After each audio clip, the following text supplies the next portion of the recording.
What happens when a beloved comedy legend walks into what should be a routine talk show appearance, only to find himself face to face with the most hostile interviewer on daytime television?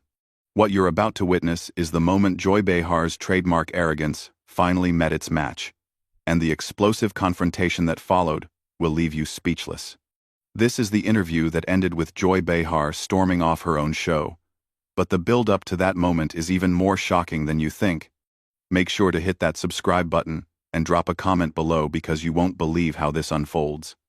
The View's studio buzzed with its usual pre-show energy as Adam Sandler settled into the guest chair, his familiar easy smile warming the room. The audience seemed genuinely excited to see the comedy icon, their applause enthusiastic and genuine. But as the cameras rolled and the red recording light flickered on, something in Joy Behar's demeanor immediately set a different tone. "So Adam," Joy began, her voice carrying that sharp edge viewers knew all too well, "I have to ask about your latest movie. I mean, really? Another juvenile comedy? At your age, don't you think it's time to grow up and make something with actual substance?" Adam's smile faltered slightly, but he maintained his composure. "Well, Joy, I make movies that make people laugh. I think in times like these, people need something to smile about. You know? Comedy has always been about bringing joy to folks who might be having a tough day." "Joy to folks," Joy repeated mockingly, emphasizing his choice of words. "That's interesting, coming from someone whose idea of humor is fart jokes and putting on funny voices.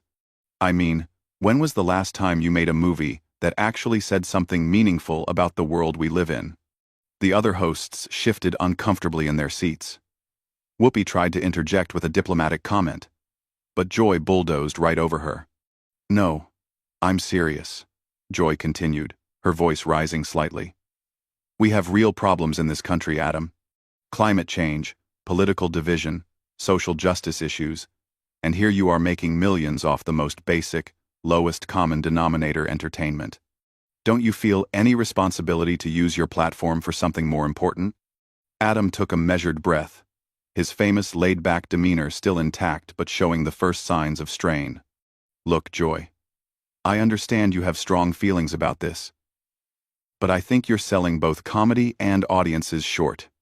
When a kid laughs at one of my movies, when a parent gets to forget their stress for an hour and laugh with their family, that matters. That's meaningful." "Oh, please," Joy scoffed, actually rolling her eyes on camera. "That's just Hollywood spin. You're making mindless content that dumbs down society. Kids should be learning about important issues, not wasting their time on your infantile humor." The tension in the studio was becoming palpable.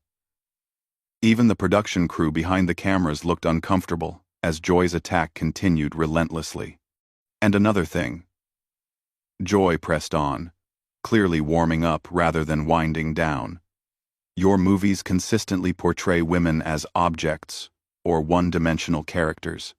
How do you justify perpetuating these harmful stereotypes in an era where women are fighting for equal representation?" Adam's jaw tightened almost imperceptibly. "Joy, with respect, I think you're mischaracterizing my work. I've worked with incredibly talented female comedians and actors. Many of my movies have strong female characters, and I've always tried to create roles that showcase women's comedic talents. Name one?" Joy shot back immediately, leaning forward aggressively. "Name one movie where the woman isn't either the nagging wife, the unattainable love interest, or the butt of the joke." "Well, in Grown Ups, Maria Bello and Salma Hayek both had substantial roles where they were equal partners to their husbands in the story. In Billy Madison, Bridget Wilson's character was intelligent and independent. In Happy Gilmore, Julie Bowen played a successful professional who wasn't defined by her relationship with my character." Joy waved dismissively. "Those are supporting roles at best. Token characters to make your movies seem less sexist than they actually are. You're part of the problem, Adam. You have influence, you have money, you have power, and what do you do with it? You make movies about golf and football and man-children who refuse to grow up. The audience was beginning to murmur, some clearly uncomfortable with Joy's increasingly hostile tone. Adam glanced briefly at the other hosts, perhaps hoping for some intervention, but they seemed frozen by the intensity of Joy's attack. "I think," Adam said carefully, "that entertainment and activism can coexist without one invalidating the other. My job is to entertain people, and I take that seriously. But that doesn't mean I don't care about important issues or that I'm somehow damaging society by making people laugh." "Your job," Joy interrupted, "is whatever you choose it to be. And you've chosen to be part of a system that keeps people distracted from real problems while making yourself rich in the process. That's not entertainment, Adam. That's exploitation."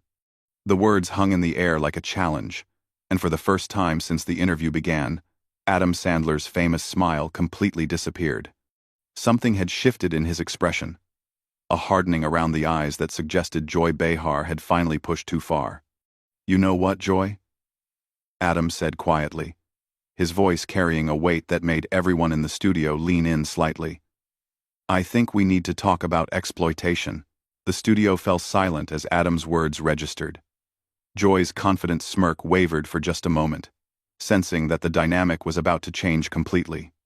"Exploitation," Adam repeated, his voice steady but carrying an unmistakable edge. "Since you want to talk about using platforms responsibly, let's examine your track record, Joy. You sit here every day on national television, claiming to speak for women and marginalized communities.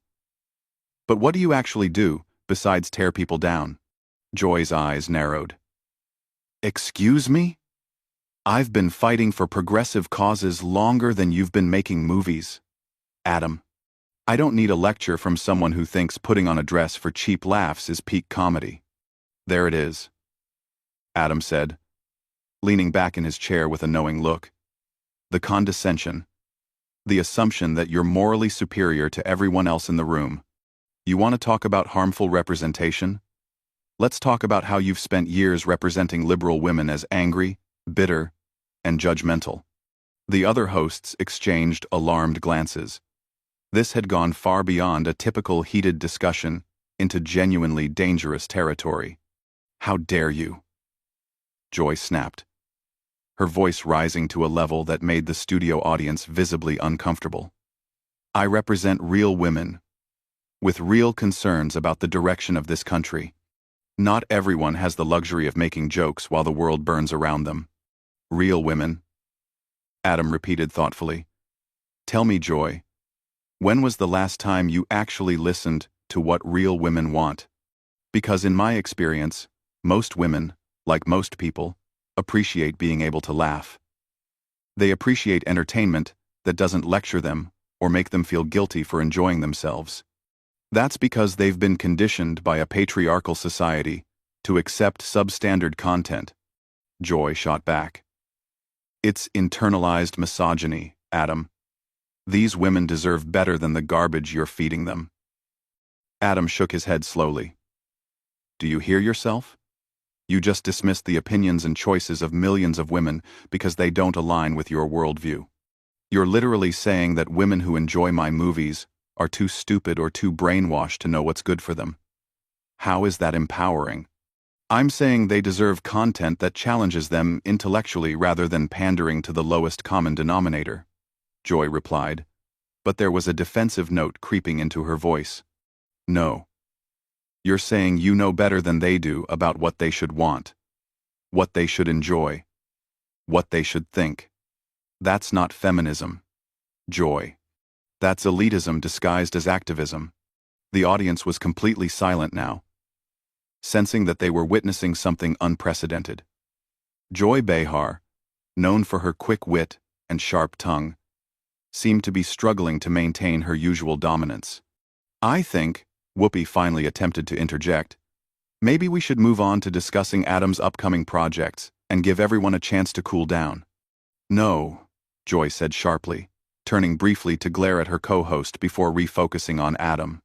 "I want to hear more about how the man who made Jack and Jill thinks he understands feminism better than a woman who's been in this business for decades." Adam smiled then, But it wasn't his usual warm, goofy grin. It was something sharper, more calculated. Since you brought up Jack and Jill, let's talk about that. You're right, it wasn't my best work. It was silly.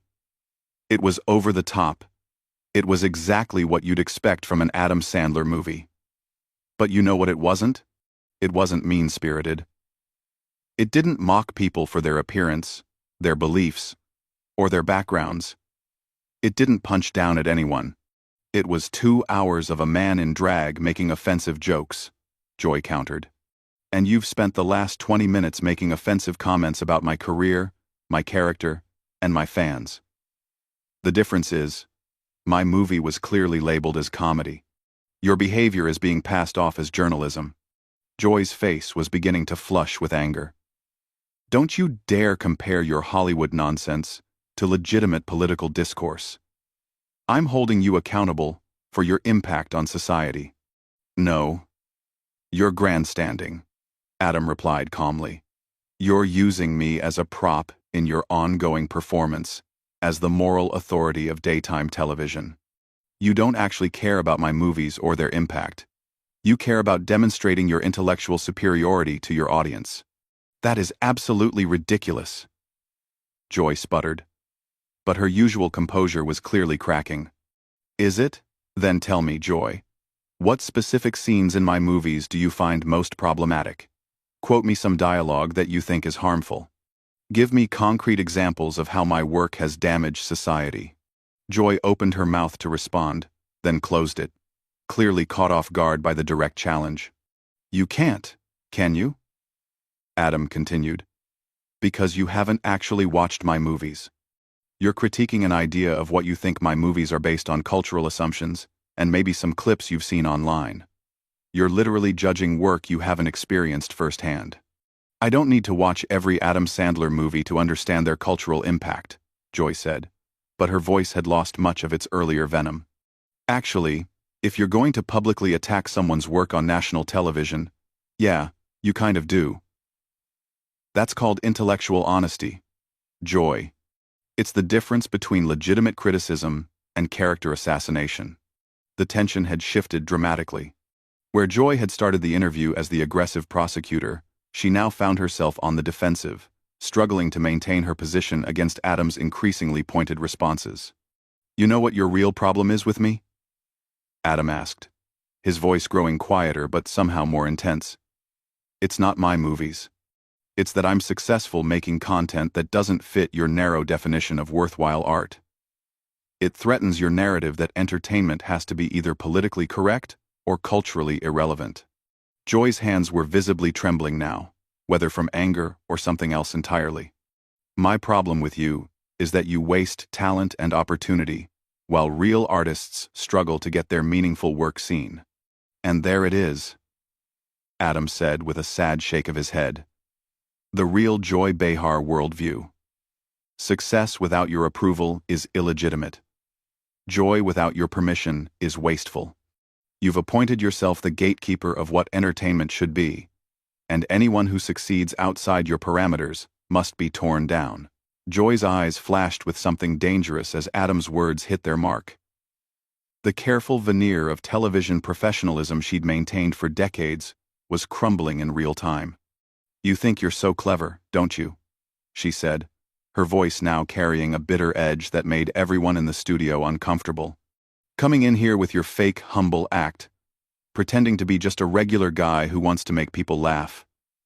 But I see right through it. Adam. What exactly do you see, Joy? Adam asked, genuinely curious now about where she was heading. I see a privileged white male who's built a career on mediocrity and is now lecturing me about integrity. You've coasted on nepotism and industry connections, while actual talented people, women, people of color, have been shut out. And you have the audacity to sit there and act like you've earned your success through merit. The accusation hung in the air like a toxic cloud. Even the other hosts looked shocked at how personal and ugly Joy's attack had become. Adam's expression hardened completely. Joy, I think you need to be very careful about what you say next. You're making accusations about my character and my career, that are not only false, but potentially damaging. Oh. Am I making you uncomfortable? Joy sneered. Good. Maybe you'll think twice before coming on national television and attacking women who actually care about making a difference in the world. I haven't attacked you, Joy. I've responded to your attacks on me with facts and observations about your behavior. But if you want to make this personal, let's talk about your career. Let's talk about how you've built your brand on being the angry liberal woman who tears people down for not meeting your impossible standards. How dare you, Joy spat, her face now noticeably red. I have spent my entire career fighting for progressive values, for women's rights, for social justice. What have you done besides make money off juvenile humor? I've made millions of people happy, Adam replied simply. I've given families something to enjoy together. I've provided work for hundreds of actors, writers, and crew members. I've donated quietly to charities without making it part of my public image. But most importantly, I've never used my platform to personally destroy people who disagree with me. You're destroying society with your mindless content, Joy shot back. But her voice was becoming shrill now. Desperate. No, Joy. You're destroying discourse with your toxic approach to disagreement. You can't handle the fact that someone just challenged your behavior, so you're escalating to personal attacks and unfounded accusations. This is exactly why people are tired of this kind of politics. Joy stood up abruptly from her chair, her movement so sudden that it startled the entire panel. I don't have to sit here and be lectured by someone who thinks Saturday Night Live reject sketches are high art. Nobody's making you stay, Adam said quietly, but his words carried clearly through the studio's sudden silence. What did you just say to me? Joy demanded, her voice rising to a near shout. I said nobody's making you stay. You're choosing to be here, just like you're choosing to behave this way. You're choosing to attack me personally, because you can't defend your position intellectually. You arrogant piece of trash, Joy exploded, completely losing control now. Who do you think you are coming into my house and disrespecting me like this? The audience gasped audibly. Sunny Hostin covered her mouth in shock. Sarah Haynes looked like she wanted to disappear into her chair. Even Whoopi, who had seen plenty of heated moments on the show, looked stunned by Joy's complete meltdown. Your house? Adam repeated, raising an eyebrow. This is a television studio, Joy, not your personal kingdom. And respect is earned through behavior, not demanded through position. That's it, Joy screamed, her voice cracking with rage. I'm done with this. I'm done with you. I'm done with this conversation. I'm done with pretending that people like you deserve a platform. She began fumbling with her microphone, her hands shaking with anger as she tried to remove it. Joy, please, Whoopi finally managed to interject. Let's just take a commercial break, and everyone can cool down. No, Joy snapped at her co-host. I'm not taking a commercial break. I'm not cooling down. I'm leaving. I will not sit here and be insulted by this Hollywood hack who thinks he's better than everyone else. I never said I was better than anyone, Adam said calmly, watching Joy's frantic attempts to free herself from her microphone. But I also won't sit here and be your punching bag while you work through whatever personal issues are driving this hostility. Personal issues?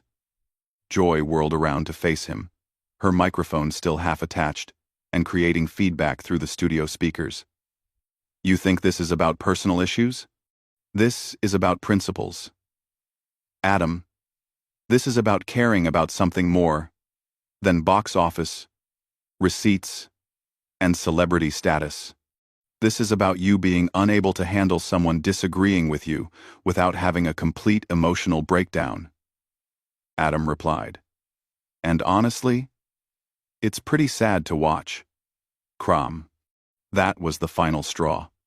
Joy yanked the microphone completely off, threw it down on the table where it landed with a loud thud, and pointed an accusatory finger at Adam. You know what? Fine. You win, Adam.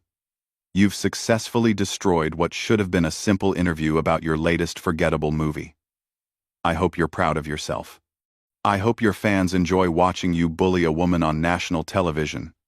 The only person bullying anyone here is you, Joy," Adam said, his voice remaining frustratingly calm in the face of her hysteria.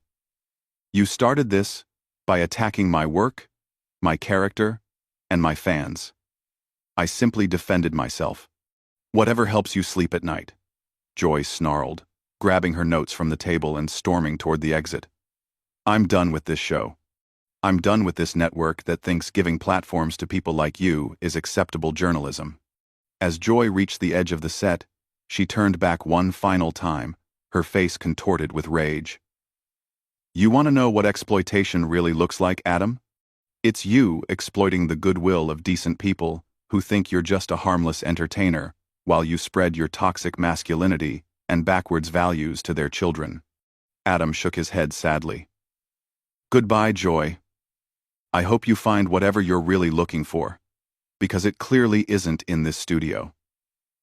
With that, Joy Behar stormed off the set of The View, leaving behind a stunned studio, a traumatized panel of co-hosts, and an audience that had just witnessed one of the most shocking meltdowns in daytime television history. The camera lingered on Adam Sandler, who sat quietly in his chair, looking more disappointed than victorious, as the reality of what had just happened settled over everyone in the room. The silence stretched on for what felt like an eternity, broken only by the sound of Joy's heels clicking angrily down the hallway as she made her exit from not just the interview, but apparently from the show entirely. That's the story of how Adam Sandler's quiet dignity and measured responses completely dismantled Joy Behar's carefully constructed television persona, exposing the toxic behavior that had been hiding behind years of political rhetoric and moral grandstanding. What did you think of Adam's handling of this situation? Was he right to stand his ground, or should he have taken a different approach? Let me know in the comments below, and make sure to subscribe for more shocking behind-the-scenes stories from the world of entertainment.